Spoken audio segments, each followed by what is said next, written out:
Graça e paz, amados irmãos e irmãs, é com grande alegria e muita satisfação que mais uma vez estamos aqui para acessar o seu coração, para meditarmos na palavra do Senhor e temos esse tempo, sim, de devocional. O tema da nossa noite é oração como primeira opção. Eu quero ler com você o texto registrado em Romanos, capítulo 12, versículo 2, onde o apóstolo Paulo diz o seguinte: alegrai-vos na esperança, sedes pacientes na tribulação, perseverai na oração.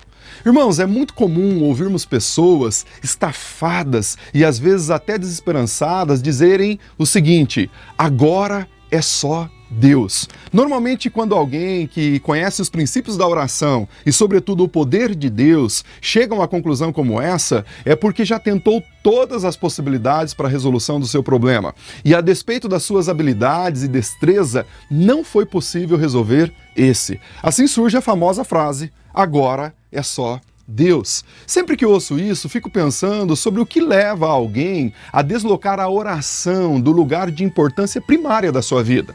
Alguém avaliando essa questão disse que existem dois sentimentos aqui. O primeiro é o sentimento de independência e o segundo de insignificância.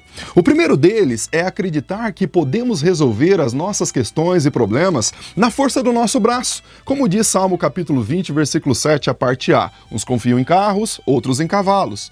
E essa é até a mania inoculada no ser humano, lá desde o Jardim do Éden. Assim, aquela mania de querer ser como Deus. A serpente introduziu no coração dos primeiros pais, Adão e Eva, que existia uma possibilidade de ser exatamente como Deus. Está registrado lá em Gênesis capítulo 3, do versículo 1 ao 7.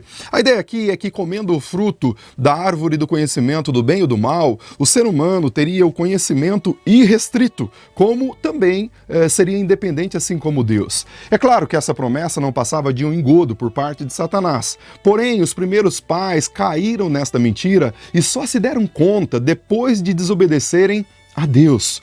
Fato é que esse engodo continua presente em nossos dias, pois permanecemos com a mesma síndrome de onipotência, achando que podemos resolver tudo com as nossas habilidades e com o nosso conhecimento. O profeta Jeremias vai dizer algo lá no capítulo 17, versículo 5 do seu livro, o seguinte: assim diz o Senhor, maldito o homem que confia no homem e faz da carne o seu braço, aparta o Senhor do seu coração.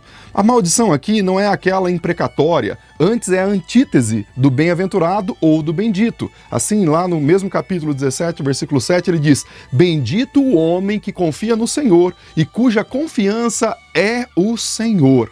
Portanto, enquanto não declaramos a nossa total falência, não poderemos desfrutar do verdadeiro poder de Deus para a resolução dos nossos problemas. John Owen foi um grande escritor do século XVII, ele afirmava o seguinte: não teremos nenhum poder de Deus, a não ser que sejamos convencidos de que não temos nenhum poder em nós mesmos. Aquele que é fraco é perfeitamente cabível de receber a suficiência de Cristo. É o que o apóstolo Paulo diz em 2 Coríntios capítulo 12, versículo 11. Mas o segundo sentimento é o sentimento de insignificância. Se o primeiro sentimento é ruim, eu achar que posso todas as coisas por mim mesmo, o segundo é tão ruim quanto, porque nesse caso a pessoa não leva os seus problemas a Deus por pensar que o Senhor está muito ocupado com outros problemas tão mais graves do que o dela, que não vale nem a pena incomodar Deus. Ou mesmo que se ele não estiver tão ocupado assim, a pessoa fica constrangida de se achegar a ele como primeira opção, pois afinal de contas Deus vai olhar para esse problema e dar risadas, dizendo: será que você não tem competência para resolver sozinho? Ou ainda então Deus poderia dizer: foi você quem arranjou esse problema e na ocasião você não me procurou para saber o que fazer. Agora resolva por si mesmo. Temos ainda alguns que pensam que não fazem parte do rol de filhos prediletos de Deus. Assim não terão espaço na agenda concorrida do Senhor, visto que os prediletos sempre terão a prioridade. O primeiro equívoco nesse sentido é pensar que Deus tem um filtro limitador de problemas, ou seja, os problemas mais graves têm prioridade em detrimento dos que julgamos menos grave. Não existe, meu irmão e minha irmã, nada difícil demais para Deus. É o que vai dizer de Jeremias capítulo 32, versículo 27. Portanto, ele não avalia o tamanho do problema, mas o coração do pedinte.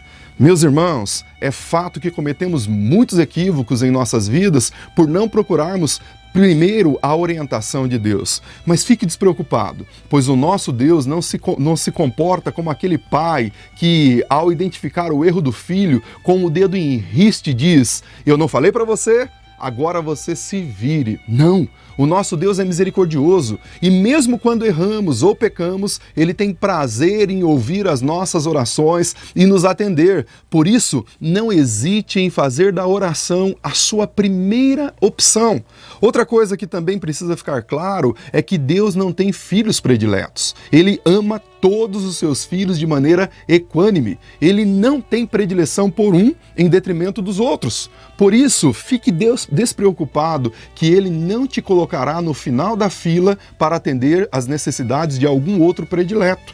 Além do que, Ele tem a capacidade para ouvir todos os seus filhos ao mesmo tempo, com todo amor e dedicação e atenção. Por isso, não hesite de fazer da oração a primeira opção da sua vida. Finalmente, é importante entendermos que sempre que a oração não for a primeira opção em nossas vidas, teremos desgastes, cansaço e, invariavelmente, muitas frustrações. Também é importante considerar que a oração não é mágica e nem tampouco um passe livre para a alienação humana.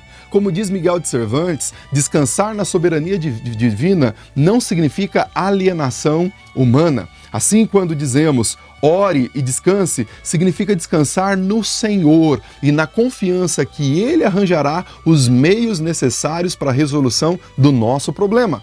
Portanto, ter a oração como primeira opção significa dizer que tudo o que eu posso ou venho a fazer a fim de resolver os meus problemas devem ser precedidos de oração e não ao contrário.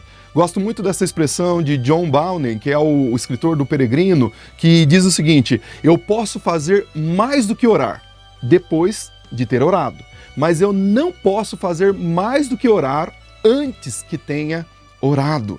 Esse texto é muito importante para nós, porque não vale nada fazer qualquer atitude se não tiver a oração como prerrogativa. Lembre-se, o seu problema nunca é tão grande que Deus não possa resolver, ou mesmo tão pequeno que Ele não devote a sua atenção. Finalmente, o Salmo 37, versículo 5 diz o seguinte: entregue o seu caminho ao Senhor, confia nele e o mais Ele fará. Irmão, irmã, faça da oração a sua prioridade. Faça da oração sempre a sua primeira opção. Eu tenho certeza que Deus vai abençoar a sua vida, vai abençoar a sua família e você vai descansar nos braços ternos e eternos do Pai Celestial. Os nossos pedidos de oração para hoje são pela nossa igreja, para que Deus fortaleça a nossa fé nesses momentos de crise, também para que Deus restaure os vínculos quebrados e para que Deus promova no nosso meio um tempo de avivamento. Deus te abençoe, em nome de Jesus, e até amanhã, no mesmo horário e no mesmo lugar. Deus te abençoe.